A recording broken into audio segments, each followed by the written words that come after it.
Scam fraud से शुरू करेंगे आज की गुफ्तगू। तो हेलो दोस्तों, नमस्कार, आदाब, सत श्री अकाल। तो कैसे हैं हमारे सारे दोस्तों, अगर मेरे चैनल को अब तक सब्सक्राइब नहीं किया है तो आपसे गुजारिश है कि जल्दी से मेरे चैनल को सब्सक्राइब कर लें और लाइक का बटन भी प्रेस कर लें ताकि आप भी बेनज़ीर टॉक्स में शामिल हो जाएं। स्कैम फ्रॉड अगर आपके साथ हो गया है या आपके साथ स्कैम फ्रॉड होने वाला है तो उससे कैसे बचें। आज के इस AI यानी आर्टिफिशियल इंटेलिजेंस के ज़माने में हम कैसे स्कैम और फ्रॉड से बच सकते हैं, ये बहुत ज़रूरी है। आजकल सोशल मीडिया पर तरह तरह के प्रोडक्ट, चाहे वो हेल्थ से रिलेटेड हो या कॉस्मेटिक या किसी भी तरह का प्रोडक्ट हो, हम ऐसे प्रोडक्ट खरीद लेते हैं। मान लीजिए हमने कोई हेल्थ से रिलेटेड कोई भी प्रोडक्ट खरीदा, उसके बेशुमार बेनिफिट्स बताए गए, वो खाकर आपकी हेल्थ अच्छी होने के बजाय और ख़राब हो गई, तो वही प्रोडक्ट किसी दूसरे ने भी खरीद लिया। अब यार ये बताओ, जब तक आप नहीं बताओगे कि इस प्रोडक्ट से आपको नुकसान हुआ है तो किसी को कैसे ये पता लग सकता है कि आपके साथ फ्रॉड हुआ है। बेनिफिट्स बताकर आपको बेवकूफ़ बनाया गया है या किसी भी तरह का स्कैम क्राइम आपके साथ हुआ है, तो आपको ये अपने साथ हुआ क्राइम लोगों तक पहुंचाना होगा।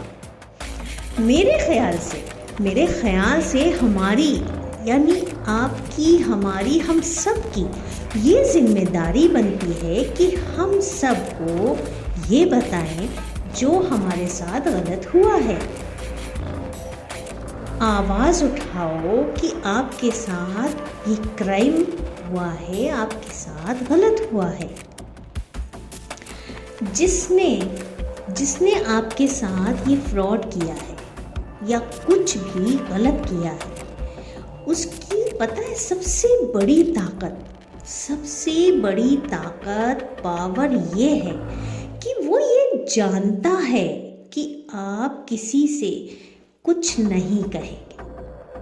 वो ये जानता है कि आप डरपोक हैं। अगर आपने खामोशी इख्तियार कर ली है तो वो ये समझ जाएगा कि आप किसी से कुछ नहीं कहने वाले हैं।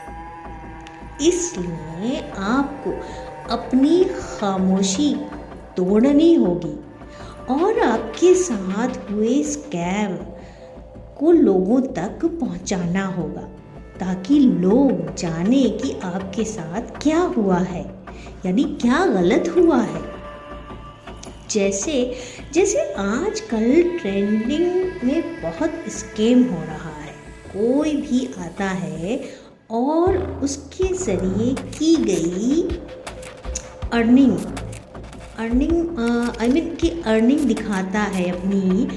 वो ये कहता है कि देखो मैंने इतने पैसे लगाए थे और उसके मैंने दुगने कर लिए, इतनी जल्दी मेरा पैसा डबल हो गया। वाह, ये वो आकर आप लोगों के सामने बयान देता है और आप लोगों को लगता है कि ये कोर्स खरीदो ताकि आप भी अपनी इनकम दुगनी कर सको।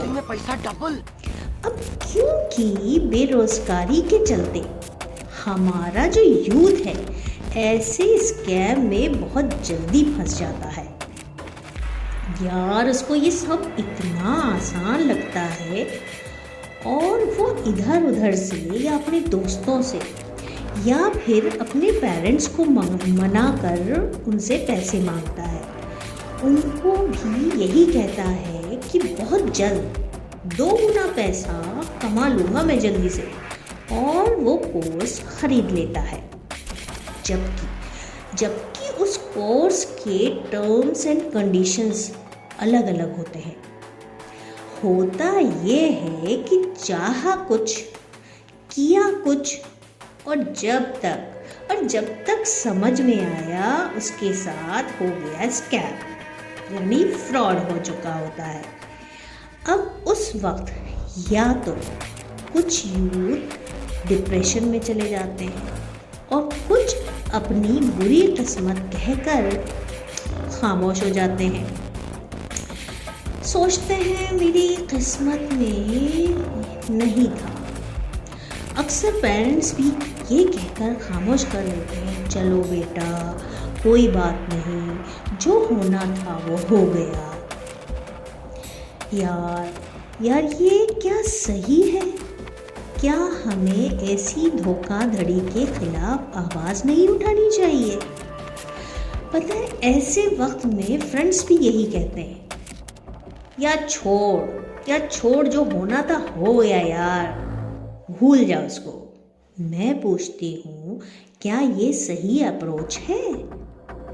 या सबको उसके बारे में अवेयर करना ठीक है? हमें जो होना था हो गया, ये जो सेंटेंस है इसे ताक पे रखकर हमें अपनी रिस्पॉन्सिबिलिटी समझना चाहिए कि जो हमारे साथ हुआ वो किसी और के साथ ना हो। हमें अपने समाज, मुआशरे और अपने देश, मुल्क की तरफ भी कोई जिम्मेदारी निभानी चाहिए।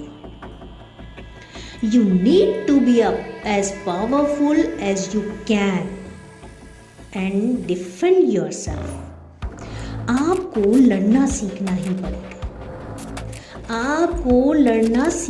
ही पड़ेगा। यार अगर दुनिया में सरवाइव करना है ना, तो आपको ये 2 काम आने चाहिए। एक तो लड़ना आना चाहिए, दूसरा खुद को डिफेंड करना आना चाहिए। अगर इन दोनों में से आपको एक भी चीज़ नहीं आती, तो दुनिया आपको अपने बेनिफिट्स के लिए यूज़ करती रहेगी।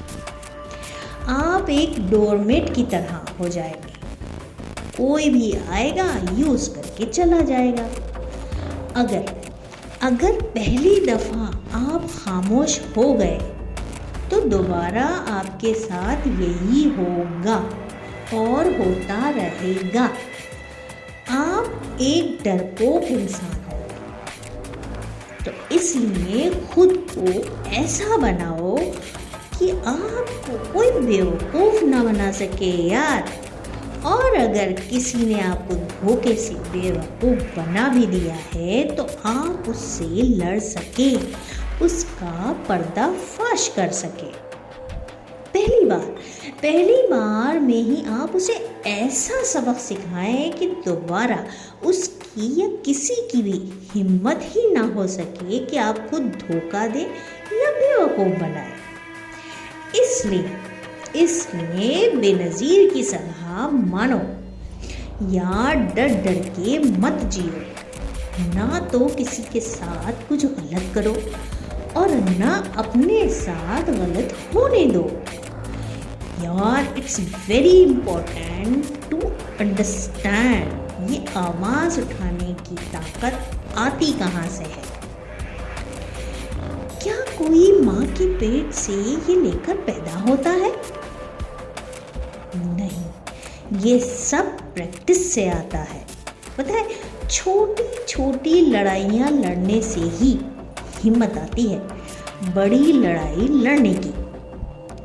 अगर छोटी छोटी लड़ाइयों से आप घबरा कर खामोश बैठ गए, तो कभी बड़ी लड़ाई या आपके साथ कुछ गलत हुआ, आप कोई स्टेप उठा ही नहीं पाएंगे, डर कर खामोश हो जाएंगे। इस सब से बचने के लिए हिम्मत रखनी है कि आप सही हैं और दिल में ये ठानना है कि मैं नहीं डरता। जाओ, मैं नहीं डरता, मैं नहीं डरती, चाहे सामने कोई तो ट्रम्खा या कोई पावर क्यों ना हो। जब मैं गलत नहीं हूँ तो मैं क्यों डरूँ? तो यार ये तभी मुमकिन है ना जब आप में हिम्मत हो और आप पहले से छोटी छोटी लड़ाइयों से एक्सपीरियंस कर चुके हों। तभी तो आप जान पाओगे कि जिसने आपके साथ ऐसा गलत खेल खेला है, आपके साथ इसके हर खेल का आप जवाब दे सकते हो और देना चाहिए।